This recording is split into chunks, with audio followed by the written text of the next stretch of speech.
Karim Sherzodovich O'zbekistonda xizmat ko'rsatgan madaniyat shoir, respublika ma'naviyat uchun to'planganmiz. Asosiy qonunimiz xalqimizning erkinligi, davlatimizning mustahkam poydevori va kelajagimizning yo'l xaritasidir. Barchangizni ushbu qutlug' bayram bilan muborakbod etamiz.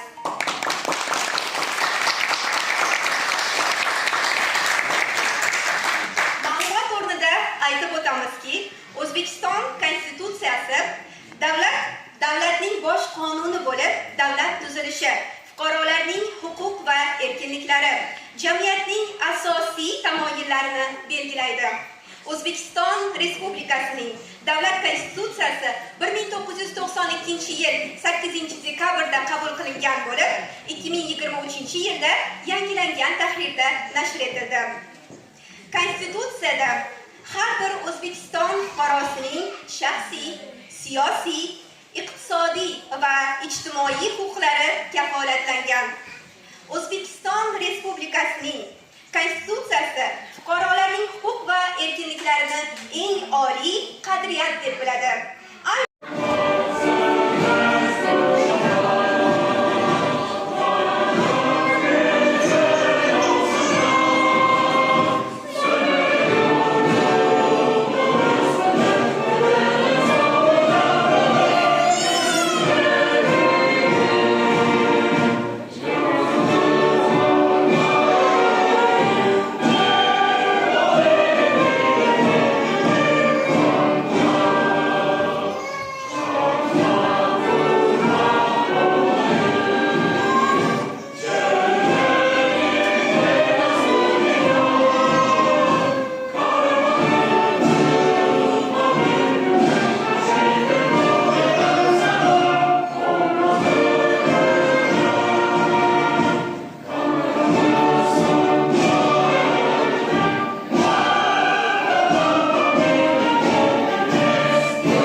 Assalomu alaykum aziz mehmonlar, hurmatli vatandoshlar. Barchangizni bugungi ajoyib tadbirda ko'rib turganimizdan bag'oyat xursandmiz. Fursatdan foydalanib, sizlarni yaqinlashib kelayotgan 8-dekabr O'zbekiston Respublikasi Konstitutsiyasining 33-yilligi bilan samimiy tabriklayman. Yurtimiz doimo tinch, osmonimiz musaffo bo'lsin. Davlatimiz olib borayotgan barcha ijobiy islohotlarni yaqindan kuzatib bormoqdamiz. Chet elda yashayotgan vatandoshlar sifatida go'zal O'zbekistonimiz ravnaqiga ozgina bo'lsa ham hissa qo'shishga baholi qudrat harakat qilib kelmoqdamiz. Ruxsatingiz bilan bugun madaniy tadbirimizda qatnashayotgan mehmonlarimizni tanishtirib o'tmoqchiman. O'zbekiston Prezident administratsiyasidan Nusratullo Farqixo'jayev,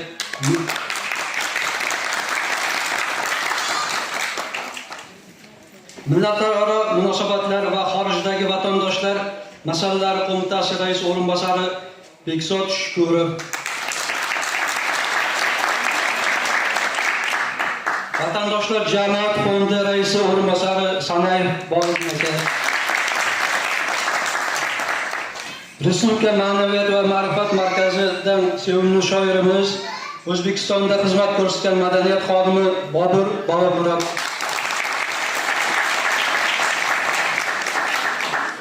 taniqli xonandamiz Dilafruzaxon Mirzayeva, O'zbekiston Respublikasi Anqara elchixonasidan Behzod Xolboyev, Antalya shahar hokimiyati tashqi aloqalar boshqarmasi boshlig'i Antalya shahar hokimiyati kent tarixi tanituv va turizm boshqarma boshlig'i Said Ismoil O'skar,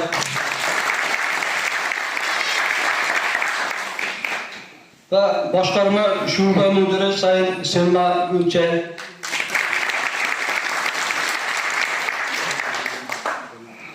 va bir qancha qadrdon qo'shni uyushmalar rahbarlari qatnashmoqdalar. Ularga mana shu chiroyli bir tadbirni tashkil etganliklari va tashrif buyurganliklari uchun alohida minnatdorchiligimizni bildiramiz. Yuqorida sanab o'tilgan tashkilotlarning faoliyatlari bilan yaqindan tanishmiz, albatta kuzatib bormoqdamiz. Bundan keyingi hamkorliklarimizni davom ettirib, muhim tadbirlarni birgalikda o'tkazishga ishonamiz. Assalomu alaykum, hurmatli aziz yurtdoshlar, qadrdon vatan farzandlari. Bugun Antalya shahrida sizlar bilan yuzma-yuz uchrashib turganim men uchun ham, elchixonamiz jamoasi uchun ham katta sharaf va faxr ekanligini ta'kidlamoqchiman. Bilasizlarki, biz bunday uchrashuvni Antalya shahrida ilk marotaba tashkil etmoqdamiz. Va shuning o'zi ham bir haqiqatni ko'rsatadi. Qay yerda o'zbek bo'lsa, o'sha yerda vatanning bir bo'lagi bor. Bugun bu zalda turib, men yana bir bor shunga amin bo'ldim. Vatanimiz nafaqat geografiya, balki qalbimizdagi eng aziz tuyg'u ekanligini ta'kidlamoqchiman. Vatanga muhabbat har biringizning yuzingizda, ko'zlaringizda, o'zaro samimiy munosabatlaringizda mujassam ekanligini ko'rayotganligimni bildirmoqchiman. Hurmatli vatandoshlar, O'zbekiston rahbariyati tomonidan chet elda yurgan har bir fuqaro taqdiriga yuksak e'tibor qaratayotganligini alohida ta'kidlamoqchiman. Har biringiz nafaqat bugungi kunning mehnati va haroratlari bilan, balki vatan nomini munosib targ'ib qilayotganingiz, o'zingiz bilan birga yangi O'zbekistonning yuzi, madaniyati, axloqi va salohiyatini olib borayotganingiz bilan ham qadrlisiz. Hurmatli Turkiya Respublikasining fuqarolari, sizlarga ham tarixiy vatandan bir olam mehr, muhabbat, salomlar bilan keldim.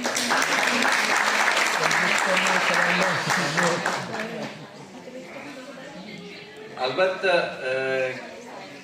o'zbek xalqi, barcha turkiy xalqlar bu azaldan yagona tarix, bitta millat, bitta til, bizni umumiy qadriyatlar, boy tarix birlashtirib turadi. Bugun Turkiya Respublikasida O'zbekiston fuqarolari yanada ko'paymoqda. Bu yerda ishlash, o'qish maqsadida kelayotganlar juda ko'p. Hatta to'xtalmayman-da bir ma'lumotni keltirib o'tirishni joiz deb bildim. 23-yilda konstitutsiyamiz qaytadan islohot qildi. Bu islohotning asosan qaratilgan yo'li bu O'zbekistonning dunyoga ochiqligini ko'rsatib berdi. Shu o'rinda aytib o'tamanki, oldin bo'lmagan konstitutsiyaga 23-modda kiritildi. Bu vatandoshlar to'g'risidagi modda kiritildi. 2021-yilda vatandoshlar jamoat fondi tashkil etildi. Bu ham O'zbekiston yoshlar umumjahon assotsiatsiyasi umuman yoshlar nomidan shu Antaliyadagi yoshlarga o'z salomlarini yetkazishga ruxsat berasizlar. Hamisha yoshlarga oid davlat siyosatimiz, O'zbekistonda prezidentimiz 2017-yildan boshlab yoshlarni har taraflama qo'llab-quvvatlab kelayotganlar. Shu nuqtai nazardan xorijdagi vatandoshlarimizni ham 2018-yildan boshlab mana shu tashkilot tashkil topilgan. Va albatta men juda ham xursand bo'ldim. Maryam xonim, Munisa, mana qizimiz ko'rdim. Men Istanbulda, Ankarada, Samsungda, Bursa, boshqa yirik shaharlarda yoshlar tashkilotlarining bizning vakolatxonalarimiz bor edi. Biz yoshlarda ishlardik. Lekin mana bugun Antalyaga kelib, men juda ham ta'sirlandim. Albatta bu Antaliyada ham biz yoshlar bilan alohida ishlashimiz kerak. Men Konstitutsiya 33-yillik bilan sizlarni barchalarini tabriklayman. Albatta yuqoridagi ustozlarimizning gaplariga to'laqonli qo'shilgan holatda vaqtinglarni ko'p olmoqchi emasman. Bilaman konsert rasmiy sayti bor. To'garaklarimiz o'zi boshlangan.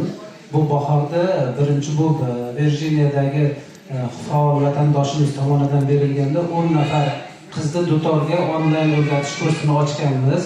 Bu o'sha Gilerdan bizlar mutaxassis chaqirib oyligini bizlar to'laymiz, faqat onlayn tarzda dars o'tib bergan. Mana hozir yaqin kunlarda shu oktyabr oyidan boshlab raqs va dutor doira to'garagini ochganmiz. O'sha vaqti to'g'ri kelganda o'sha bizlarni bola o'sha saytga kirib ko'rsin. San'atkor olib kela olmadik O'zbekistondan. Hatto san'atkorlarni topdik. Bu yoqdagi xarajatlarni Antaliya hokimiyati ko'taradigan bo'ldi. Shu san'atkorlarga yo'l kira topa olmadik. Sizlardan iltimosimiz mana shunaqa tadbirlarda O'zbekistonni yuzida. Chunki biz o'zimizni kuchimiz bilan biz professional emasmiz. O'sha yerda bizga vaqt ajratildi. Hatto O'zbegim darmagi birinchi marta ochildi deb bizga boshqalardan ko'proq vaqt ajratildi va faqat o'zimizni kuchimiz bilan chiqib o'sha yerda O'zbekistonni tanitdik. Yomon tanitmadik, lekin professional san'atkorlar kelib, ular bilan keldik, sizlarga salomlashgani, ko'rishgani keldik, bayram bilan tabriklagani keldik. Hozir qozon haqida gapirishdi. Lekin ana shu yigitlar, ana shu akalar shu qozonni hali o'zi yo'q, lekin ichidagi masalalarni yelkalarga ko'tarib kelishdi. Bag'ri kengu mardonamsan, bu olamda yagonamsan. Dunyoga tik boqib ketgan, olov bo'lib oqib ketgan, etagini qoqib ketgan shoh mashrabiy devonamsan. Bu olamda yagonamsan. Balki boyman, balki faqir, rozidirman shudir taqdir. Bor yo'g'im sensan axir, kulbam o'zing qo'shonamsan. Bu olamda yagonamsan. Ko'zga surtib tuprog'ingni, qo'lingdagi qadog'ingni, aylaydingman ardog'ingni. Mushfiq otam ham onamsan. Bu olamda yagonamsan. Yuragimni berib yotsam, dardlaringni terib yotsam, mehring bilan erib yotsam, boshim uzra parvonamsan. Bu olamda yagonamsan. Qilgan ishni odam uddalar-ku, muhabbatsiz faqat qanday yashash mumkin? Ko'ksingdagi kesak emas yurak bo'lsa, inson degan kimgadir sal kerak bo'lsa, bu hayotda yashashdan bir tilak bo'lsa, muhabbatsiz ayting qanday yashash mumkin? Nasib tosh bo'lsa ham mehr ko'rsa ketgay ip, oshiq ko'ngil o'z yoriga yetkay suyib, sevmas bo'lsa bobur umri o'tkay kuyib, muhabbatsiz bilmam qanday yashash mumkin? Nasib etsa, taqdir etsa, yigit minga 100 samanni, yosh o'tdi deb sovutgaymi tuz tanamni, 80da ham sevib qolgum qiz sanamni, muhabbatsiz axir qanday yashash mumkin? Bolam, mayli yaxshi, mayli yomon bo'laylik, omonat dunyoda, omon bo'laylik. Taqdir ba'zan shirin, ba'zida taxir. Kimni boy yaratdi, kimnidir faqir. Barchamiz Allohning bandasi axir. Birda bug'doy, birda somon bo'laylik, omonat dunyoda, omon bo'laylik. Saloming alayhi qarsin qiyomat, ko'ngilning kaliti mehr oqibat, xotirjamlik davlat, tinchlik g'animat. Hammamiz sog'ib iymon bo'laylik, omonat dunyoda, omon bo'laylik. Urush nizolar to'xtasin endi, yer yuzi jannatga o'xshasin endi. Odam ham odamdek yashasin endi. Avvalo hazrati inson bo'laylik, omonat dunyoda, omon bo'laylik. San'atga, musiqaga nisbatan bo'lgan o'zingizni chiroyli gaplaringizni aytdingiz. Mana shuni ishni hal bo'lishda iloyim Maryam hissam qo'shilsin. Ham raqsda, ham ovozni yo'lga qo'yishda, nafaslar bilan ishlashga, jonli ijrolarni chiroyli qilib o'zbek milliy folklor qo'shiqlarimizni, xalq og'zaki ijodiyotini va kerak bo'lsa dastakorlar ijodiyu shash maqomlarni ham iloyim ijro qilish nasib bo'lsin. Chalimganda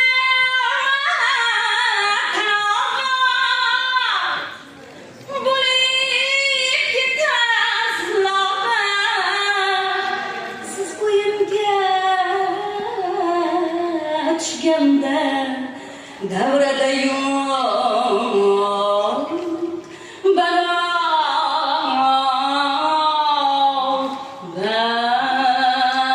birga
Gelişleri hamisha erkin, mustaqil bo'lsin. Hammamiz iloyim sog' salomat, kim qayerni xohlasa, ahli oilasi, farzandi, zurriyati vataniga sog' salomat, qo'yni qo'njiylar to'ldirib qo'yinglar. Amin.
Tamam. Qani yana bitta. 1 2 3.